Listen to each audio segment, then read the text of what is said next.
পাকিস্তানের রাতভর গোলাগুলি, 18 আধা সামরিক সেনা নিহত। এদিকে ইউক্রেন জুড়ে রাশিয়ার ড্রোন ও ক্ষেপণাস্ত্র হামলা, হত 18। পারমাণবিক ওয়ারহেড তৈরি করছে ইরান, আঘাত আনতে পারে ইউরোপে। আরও জানিয়ে দেব, ইসরায়েলি কারাগার থেকে মুক্তি পেল 183 ফিলিস্তিনি।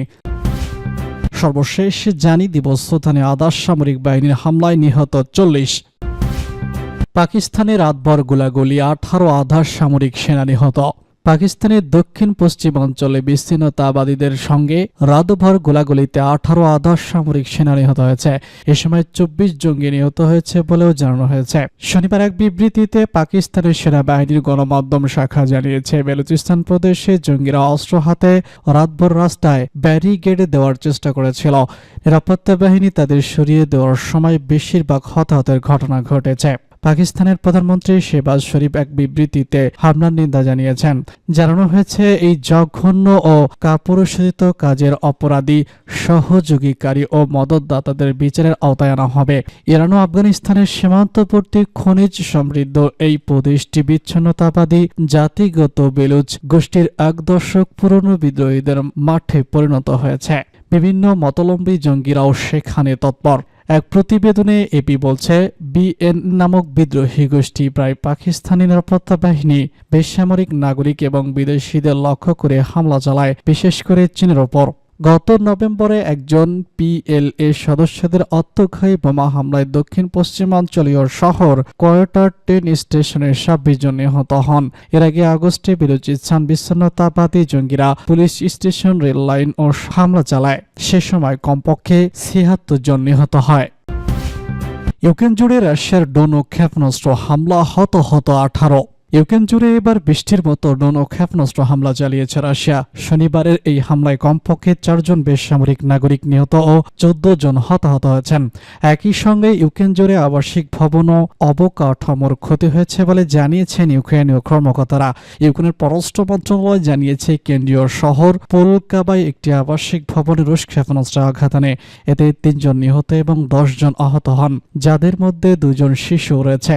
মন্ত্রণালয়ের টেলিগ্রাম চ্যানেলে পোস্ট করা এক ছবিতে দেখা যায়, আবাসিক ভবনটির উপরের একটি তলা গুরুত্বপূর্ণভাবে ধ্বংস হয়ে গেছে এবং আকাশে ধোঁয়ার কোণ জ্বলে উঠছে। দমকল বাহিনী ও উদ্ধার কর্মীরা ধ্বংসস্তূপের মধ্যে অনুসন্ধান চালাচ্ছে। এদিকে দেশটির উত্তর পূর্ব অঞ্চলীয় শহর খারকিভের মেয়র জানান, একটি ড্রোন হামলায় সেখানে 1 জন নিহত এবং 4 জন হতাহত হয়েছেন। অন্যদিকে দক্ষিণ পূর্ব অঞ্চলীয় শহর জাপোরিজিয়াতেও রুশি বাহিনীর হামলায় বেশ কয়েকজন ভবন ক্ষতিগ্রস্ত হয়েছে বলে জানিয়েছে ইউক্রেনীয় কর্মকর্তারা। রাজধানী কিয়েভে হামলা চালানো হয়েছে, তবে ইউক্রেনের বিমান প্রতিরক্ষা বাহিনী তা প্রতিহত করেছে এবং এতে রাজধানীতে বড় ধরনের ক্ষতি বা প্রাণহানির খবর পাওয়া যায়নি বলে জানানো হয়েছে। ইউক্রেনীয় ওভাস্কো দিমিপ্রো লাবিস্ট টেলিগ্রাফ জানিয়েছেন, রাশিয়ার প্রতিদিনের হামলা স্পষ্ট ইঙ্গিত দেয় যে আগ্রাসী বাহিনী তার অপরাধ থামবে না। তিনি বলেছেন, গত রাতে এবং আজ সকালে রাশিয়া আবারও ওডেসা, পোলকোবা, খারকিভ, জাপোরিজিয়া এসব শহরে হামলা চালাচ্ছে। সন্ত্রাসীরা আবাসিক ভবন, শিক্ষা প্রতিষ্ঠান, গাড়ি সহ বেসামরিক অবকাঠামোতে লক্ষ্যবস্তু করছে। ইউক্রেনের যুদ্ধ শুরু হওয়ার 3 বছর পূর্ণ হতে চলছে এ মাসেই। এরই মধ্যে মস্কো ইউক্রেনের উপর বিমান হামলা আরও বাড়িয়েছে। প্রায় প্রতিদিনই ড্রোন হামলা চালাচ্ছে রুশ বাহিনী। শনিবার সকালের এই হামলায় আগে শুক্রবার সন্ধ্যায় কৃষ্ণ সাগরের বন্দর নগরী ওডেসায় রাশিয়ার এক ক্ষেপণাস্ত্র হামলায় শহরের ঐতিহাসিক কেন্দ্রে ক্ষতি হয়েছে বলে জানিয়েছেন ইউক্রেনের কর্মকর্তারা। পারমাণবিক ওয়ারহেড তৈরি করছে ইরান, আঘাত আনতে পারে ইউরোপে। গোপনে পরমাণু অস্ত্র বহনের সক্ষম ওয়ারহেড তৈরি করছে ইরান। আর ওয়ারহেড বহনকারী 3000 কিলোমিটারের বেশি পাল্লার ক্ষেপণাস্ত্র ইরানের কাছে, যা ইউরোপে পৌঁছাতে পারে। দেশটির নির্বাসিত একটি বিরোধী দল শুক্রবার এমনটাই দাবি করেছে। ইরানের জাতীয় প্রতিরোধ পরিষদ বলছে, উত্তর পূর্ব অঞ্চলীয় শাহরুদ ক্ষেপণাস্ত্র স্থাপনায় 3000 কিলোমিটারের বেশি পাল্লার কঠিন জ্বালানি ক্ষেপণাস্ত্রের জন্য পরমাণু ওয়ারহেড তৈরি করছে ইরান। দেশের অভ্যন্তরে দলের সদস্যদের নেটওয়ার্ক থেকে এই তথ্য পাওয়া গেছে, যার প্রমাণও আছে। পরমাণু অস্ত্র তৎপরতা সংহত করার জন্য প্রতিষ্ঠিত প্রতিষ্ঠান organisation for advanced defence research ইরানের গুরুত্বপূর্ণ প্রকল্পটি পরিচালনা করছে বলেও দাবি দলটির। তবে তেহরান পরমাণু অস্ত্র অর্জনের কথা স্বীকার করে বলেছে, তারা শান্তিপূর্ণ বৈজ্ঞানিক গবেষণা চালিয়ে যাচ্ছে। মার্কিন সেন্ট্রাল ইন্সপেকশন এজেন্সি গত বছর এক মূল্যায়নের দাবি করেছিল ইরান এখনও বোমা তৈরির সিদ্ধান্ত নেয়নি। ইসরায়েল বলেছে তারা বিশ্বাস করে তেহরান পারমাণবিক অস্ত্র বানাতে চায়। গত অক্টোবরে শাহদুকের মহাকাশ কেন্দ্র সহ ইরানের একাধিক স্থাপনায় বিমান হামলা চালায় ইসরায়েল। বার্তা সংস্থা এপি স্যাটেলাইট ছবি পর্যালোচনা করে জানিয়েছিল শাহরুদ মহাকাশ কেন্দ্রের একটি গুরুত্বপূর্ণ ভবন ধ্বংস হয়ে গেছে। তবে ইরানের প্রতিরক্ষামন্ত্রী আইআরজিসির মহাকাশ কর্মসূচির অংশ হিসেবে প্লাস্টিক ক্ষেপণাস্ত্র রকেট উৎক্ষেপণকারী শাহরুদ স্থাপনায় ক্ষতির কথা স্বীকার করেন। গত সেপ্টেম্বরে institute for science and international কমিউনিটির এক প্রতিবেদনে অভিযোগ করা হয় ইরান সানজিয়ান ও গোলাব শাহেদ নামের দুটি পরমাণু স্থাপনা তৎপরতা বাড়িয়েছে। এদিকে কয়েক সপ্তাহ ধরে ইরান নাতঞ্জ এবং ফোর্দোর মতো গুরুত্বপূর্ণ পরমাণু স্থাপনাগুলো রক্ষায় মহড়া সহ বেশ কয়েকটি সামরিক মহড়া শুরু করেছে। ইসরায়েলি কারাগার থেকে মুক্তি পেল 183 ফিলিস্তিনি। ইসরায়েলি কর্তৃপক্ষ জানিয়েছে আজ মুক্তি পাওয়ার কথা ছিল এমন 183 জন ফিলিস্তিনি বন্দীকে মুক্তি দেওয়া হয়েছে।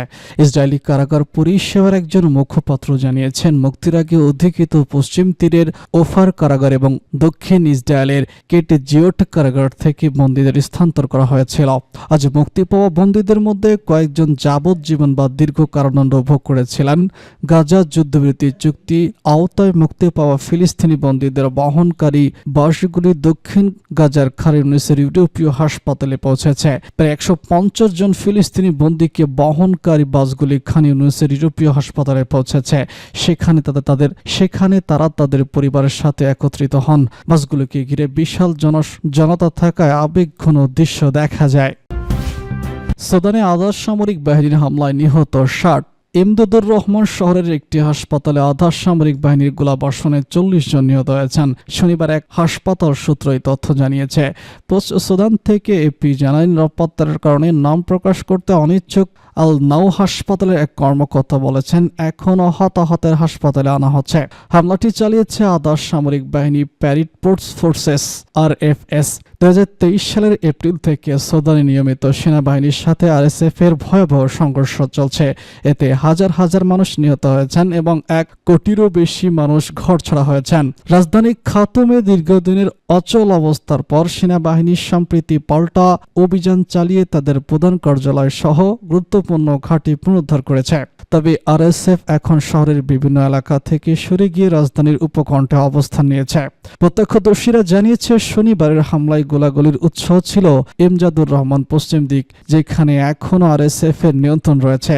সম্প্রতি বাজারের সাধারণ মানুষ লক্ষ্যবস্তু হয়েছে এমন আরও কিছু হামলা হয়েছে। এর একদিন আগে RSF কমান্ডার মোহাম্মদ আহমদ বাগ্য ঘোষণা করেছে যে তিনি সেনাবাহিনীকে রাজধানী থেকে উৎখাত করবেন।